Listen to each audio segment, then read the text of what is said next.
그죠? 근데 여러분 조심하실 게 매도 가는 증권을 검색을 하시면 아마 좀 번호가 123번도 있고 178번도 있을 거예요. 그죠? 근데 우리가 투자 자산인 매도 가는 증권은 178번으로 구분합니다. 그죠? 그래서 매도 가는 증권은 178번 쓰셔야 된다라는 거 외워주시고, 그죠? 그리고 항상 우리가 올해 연도 2023년 12월 31일자 분기니까 X, 영년 이런 것들 참고사항입니다. 여러분 항상 전부 다. 그럼 요거를 말로 좀 해석해 볼게요. 뭐냐면 말로 해석하면 그 시험에 7월 1일자 분계를 만약에 하라라고 하면 걔도 어떻게 하는지도 같이 설명해 보겠습니다. 여러분들. 일단 요 사례부터 먼저 하고 뭐냐면 내가 이제 한 주당 취득 원가가 700주를 한 주당 18,000원에 취득을 했어요. 취득을 했고, 자, 2000X영년 12월 31일에 한 주당 시가가 2만 원이 된 거예요. 그래서 여기 아예 분기를 끊어놨거든요. 그러면 우리 한 주당 2,000원만큼 우리가 시가가 올랐죠. 그럼 내가 700주를 가지고 있고 전년도 말에 한 주당 시가가 2만 원이니까 우리가 시가가 2,000원이 뛰었을 거란 말이에요. 그래서 매도 가는 증권을 700주 곱하기 2,000원만큼 늘렸을 거고요. 이해되셨어요? 그리고 대변에 매도 가능 증권 평가이익 700주 곱하기 한 주당 2,000원 이렇게 잡았을 거예요. 되시겠죠? 이렇게 표시. 자, 그랬다가 2000X 1년 7월 1일에 50%를 한 주당 19,000원에 매각을 한 거예요. 그럼 매각을 하면 일단 매도 가능 증권 날라가야죠. 근데 50%를 처분했으니까 700주 중에 350주만 날아가는 거예요. 300, 어디 갔어요? 여기 350주. 되세요? 그리고 매도 가는 증권은 전년도 말에 한 주당 2만 원으로 표시가 되어 있겠죠. 그죠? 그래서 한 주당 2만 원 날린 거예요. 근데 얘만 날리면 안 되죠. 왜냐하면 이제 매도 가는 증권 평가이익이 요 금액만큼 있었잖아요. 700주 곱하기 한 주당 2,000원만큼. 되시겠어요? 그럼 지금 이제 팔았으니까 이때 실현된 거예요. 실현된 거기 때문에 요 700주 곱하기 한 주당 2,000원 중에서 우리가 반절 팔았으니까 350주만큼이 날아가야 되는 거예요. 되시겠죠? 그래서 350주 곱하기 한 주당 2,000원. 요거 이해되시겠어요, 여러분들? 좀 이렇게 표시해서 그런가? 금액으로 원샷으로 안 하고? 되시겠죠? 이렇게 해도? 그리고 실제 돈은 얼마 받았을 거냐면 350주 팔았으니까 350주 곱하기 19,000원에 팔았죠. 이 돈 들어왔겠죠. 그렇죠? 그러면 이제 여러분들이 이제 가끔씩 시험에 뭐도 출제하냐면 다음 중 매도 가능 증권 처분 이익이나 손실은 얼마인가 이렇게 말 문제로 출제도 해요. 계산 문제로. 그럼 여러분들이 생각해 보세요. 우리가 매도 가능 증권은 장기 투자 목적이죠. 그럼 장기 투자 목적은 내가 도중에 시가가 어떻게 되든 상관없어요. 예를 들어 볼게요. 여러분들이 집을요, 장기 투자 목적으로 사신 거예요. 그래서 집이 처음에 18,000원짜리였어요. 그렇게 가정할게요. 18,000원짜리였는데, 18,000원? 네, 할게요. 근데 전년도 말에 시가가 2만 원 낸 거예요, 2만 원. 자, 2만 원. 그래서 나는 2,000원만큼 기분이 기뻤어. 지금 컴퓨터는 기분이 나쁜가 본데? 아무튼 2,000원만큼 기분이 기뻤어. 기뻤는데 나는 더 시가가 뜰 줄 알고 계속 놔두고 있던 거예요. 더 되겠지 집값? 더 올라라 했는데 갑자기 19,000원 떨어진 거예요. 알죠? 그래서 불안해가지고 어이씨 안 되겠다 팔아야지 더 떨어지겠다. 그럼 나는 2,000원만큼 이득 본 거예요? 1,000원만큼 이득 본 거예요?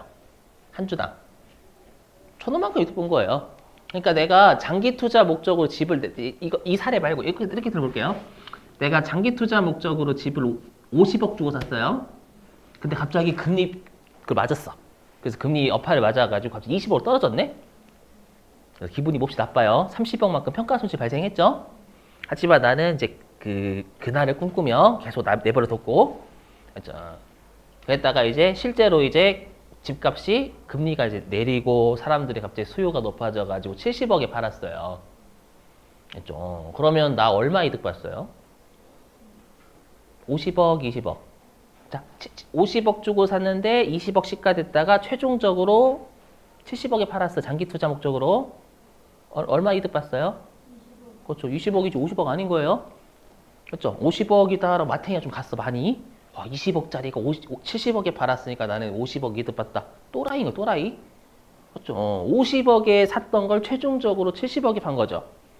그죠? 그래서 항상 매도 가는 증권의 처분 이익이나 손실 물어보면 평가는 안 보는 거예요, 안 보는 거. 그냥 내가 18,000원에 샀던 걸 최종적으로 19,000원에 팔았죠. 그럼 한 주당 1,000원만큼 이득 본 거예요.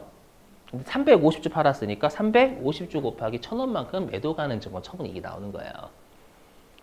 되셨죠? 요거 분께 그대로 끊으시면 돼요. 제가 끊는다라고 했는데 죄송, 여기 끊어져 있네.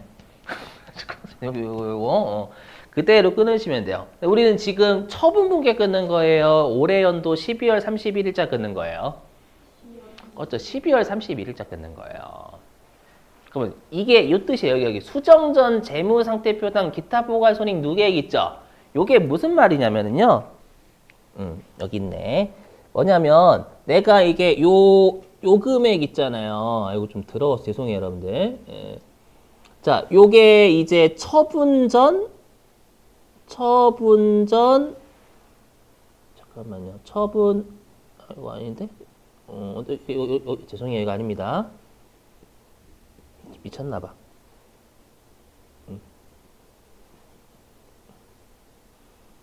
요 매도 가능 증권 평가이익 요 녹색 요 있잖아요. 요거 요게 처분전 평가이익이죠. 그렇죠? 이게 처분전 매도 가능 증권 평가이익이란 말이에요. 그냥 매도라고 할게. 매도 가능 증권 너무 길어서 처분전 매도 평가이익이에요. 이거 계산하시면 아마 140만 원 나와요. 그죠? 근데 이 생각을 하셔야 돼. 뭐냐면, 내가 이제 처분을 해서 여기, 어디냐? 내가 여기서 처분했죠? 여기에서 50%를 팔았잖아요. 그럼 50%를 팔면 50%만큼의 평가액이 날라가야죠. 맞죠? 그래서 여기에서 이 생각을 하셔야 돼요. 50%만큼의 매도 가능 증권 평가 이익이 날아간다 하면 좀 그러니까 감소하는 거예요. 맞죠? 그러면 아까로 따지면 여기 140만 원이잖아요. 처분전. 그럼 140만 원에 50%인 70만 원만큼이 감소했다라는 거거든요. 이해되세요? 그러면 140만 원 있었다가 70만 원 감소, 70만 원 남아있잖아요. 그게 뜻이에요, 그 뜻. 맞죠? 수정전. 그래서 우리가 그러니까 요 70만 원 얘죠. 70만 원 얘죠. 70만 이렇게 표현하게 70만 원은 여기다 쓸게요. 요 70만 원은 아유, 참 더럽다 진짜. 요 70만 원은 우리가 처분 후 남아있는 매도 가능 증권 평가이익이라는 뜻이에요. 남은 매도 가능 증권 평가 이익이다. 요 말입니다. 요 말. 여기까지 되시겠죠? 근데 우리는 지금 평가를 하는 거잖아. 평가. 그죠? 그러면 이제 처분 후 남은 매도 가능 증권 평가이익은 70만 원인 거예요. 이해되시겠어요? 근데 우리가 이제 한 주당 얼마가 되냐? 17,500원 됐죠? 그럼 질문. 우리가 이 17,500원이랑 비교해야 될 건 2만 원이에요? 19,000원이에요?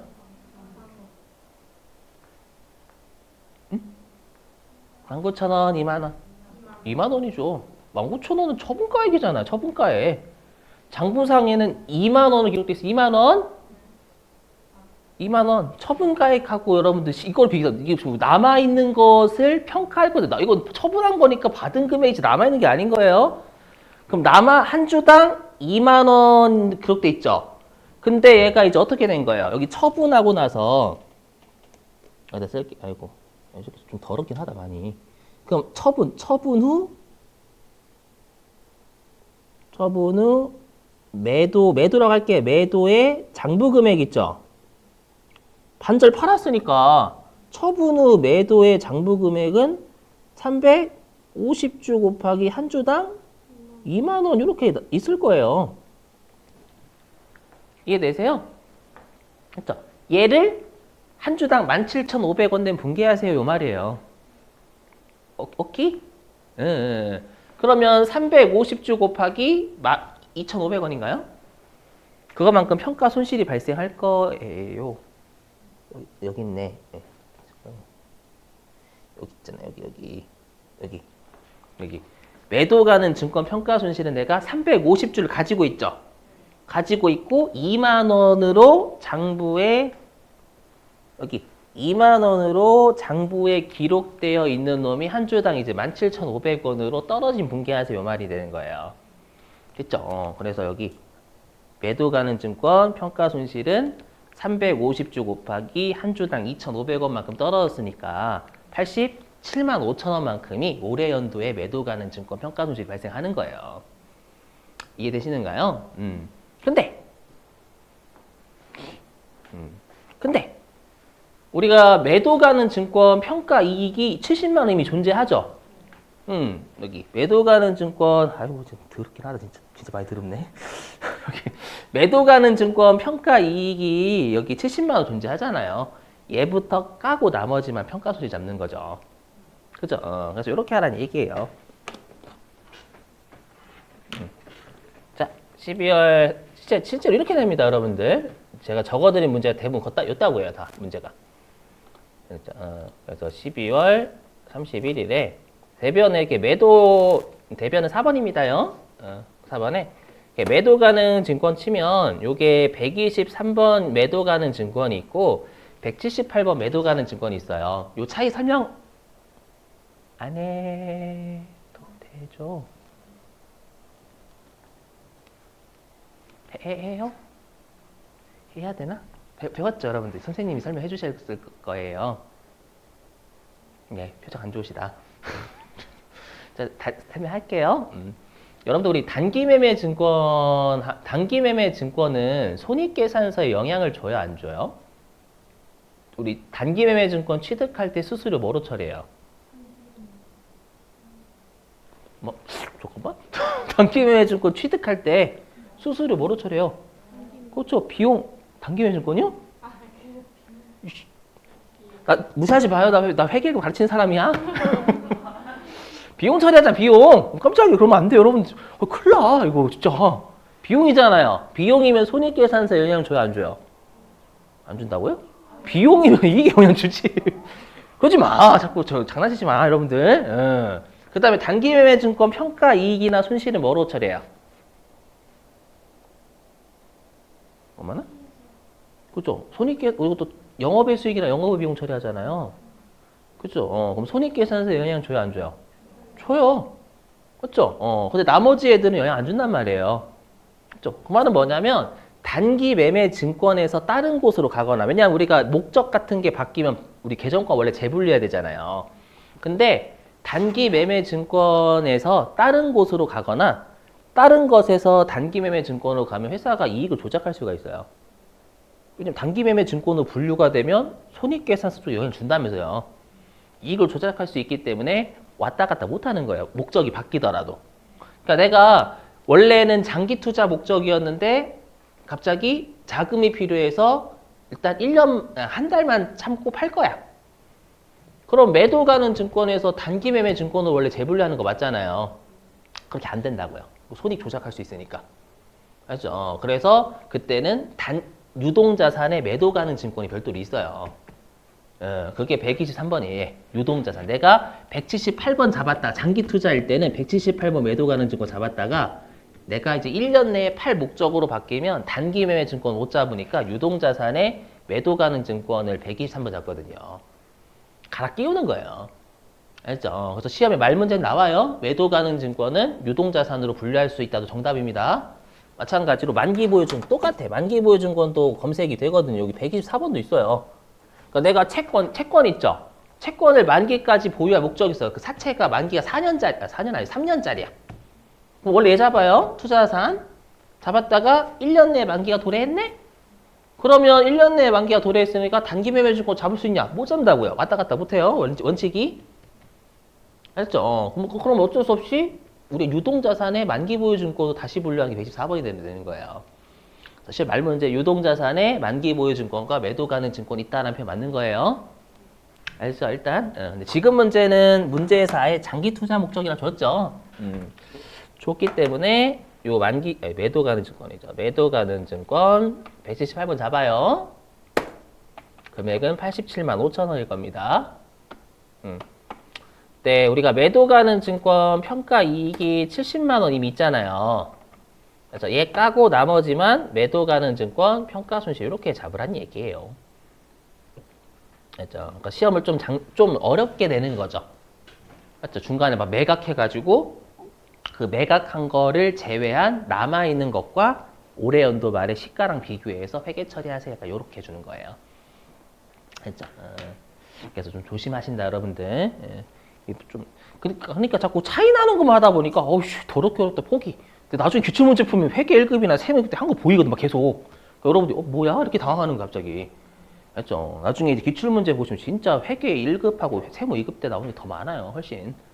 알죠? 차이 나는 거 하다 보니까 자꾸 여러분들이 아이 안 되겠다 이렇게 너무 어렵겠다 이래서 합격률이 낮구나라고 생각하시더라고. 절대 아니에요. 알죠? 절대 아니에요. 자 됐어요. 그 다음에 원래 여기까지 하려고 했는데 그 어디냐면은 그대로요. 교재 똑같이.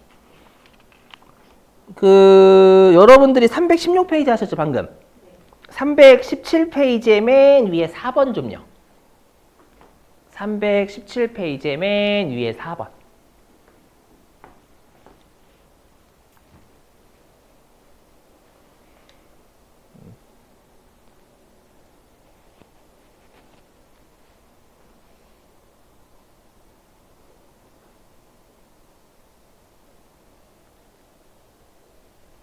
이거 하고 15분 쉴게요.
요거 세무 2급용이니까 기말재고 세무 2급 영상 같이 올려놓을게요. 이게 무슨 말인지 모를 거예요. 낸단 말. 이거 참 200시간 할 수도 없고 200시간 하면 저는 괜찮아요. 돈 많이 벌거든. 그렇죠. 돈 안정적이잖아 되게. 프리랜서니까 200시간 보장되면 거의 정년 보장이나 마찬가지잖아요. 정년 보장은 좀 웃기긴 하다 표현이. 그죠? 정년 보장. 전 좋아요. 그죠? 근데 여러분이 괴롭지 많이. 그죠? 자 해보죠. 여러분 뭐냐면 여기 있는 3천 여기는 기말재고 있죠? 요게 이제 실지재고조사법에 따른 기말재고액이에요. 여기 실지재고 여기 나와 있네. 실지조사 결과 기말재고 자산의 내역 이렇게 돼 있잖아요, 여러분들. 그렇죠? 그럼 일단 요 아래에 있는 게 실제 기말재고 자산 금액이래 원래는. 근데 우리가 이런 거 짜가 기말재고 자산에 왜 가산해야 되냐? 매출원가가 되지 않게 하기 위해서. 그 아까 100원 있었죠, 100원. 그 100원의 요건이 뭐였어요? 일단은 창고 바깥으로 나가야 돼요. 왜냐면 창고 바깥으로 나가면 무조건 매출원가 시켜버리거든요. 근데 팔린 거예요, 안 팔린 거예요? 안 팔리면 매출원가예요, 그냥. 안 팔려야 돼요. 했죠? 그리고 그 재고는 내 거예요, 남의 거예요? 내 거야, 내 거. 사무실에 보관하고 내 거. 이 세 개 만족하면 내 창고에 있는 것 좀 생각하는 거예요. 그러면 우리가 수탁자 딱 보는 순간 이거 위탁 판매잖아요. 그 위탁 판매는 언제 우리가 가산하냐면 일단 자, 위탁자가 수탁자한테 보내면 창고 바깥에 있죠. 팔렸어, 안 팔렸어요? 안 팔렸죠. 이거 위탁자인 내 거예요, 수탁자인 얘 거예요? 내 거예요. 수탁자 거 아니에요. 미친놈이 수탁자 거라고 하면 내 거죠. 그럼 내 거니까 비록 내 창고엔 없지만 내 창고에 이 300만 원 있는 것처럼 해서 더해줘야 되는 거예요. 여기서 300만 원 더해야지. 포함되어 있지 않다라고 했으니까 만약에 포함되어 있다라고 하면 그냥 5,500 넣는 거고. 무슨 말인지 이해되세요? 이렇게 출제한단 말이에요. 그거 적용하는 거예요. 똑같이. 알겠죠? 그래서 혹시 노파심이 한 거예요. 노파심이. 예. 그래서 입력하실 때에는 이거 어차피 자동 결산이죠? 그래서 결산 자료 입력 들어가서 기말 원재료는 3,500. 이거. 그 다음에 기말 제공품은 1,750. 그 다음에 기말 제품이 5,500만 원, 그렇죠? 5,800만 원 이렇게 적는 거예요. 이렇게 5,500만 원만 넣지 않고 300만 원도 있는 것처럼 생각해서 더해준다라는 거예요. 요 문제 요거 잘 냅니다, 여러분들. 세무 2급은 세무 1급은 기말 재고하고 간부를 결합하든 기말 재고하고 기말 재고에 가산하는 놈 결합하는 것도 출제를 많이 한다라는 거예요.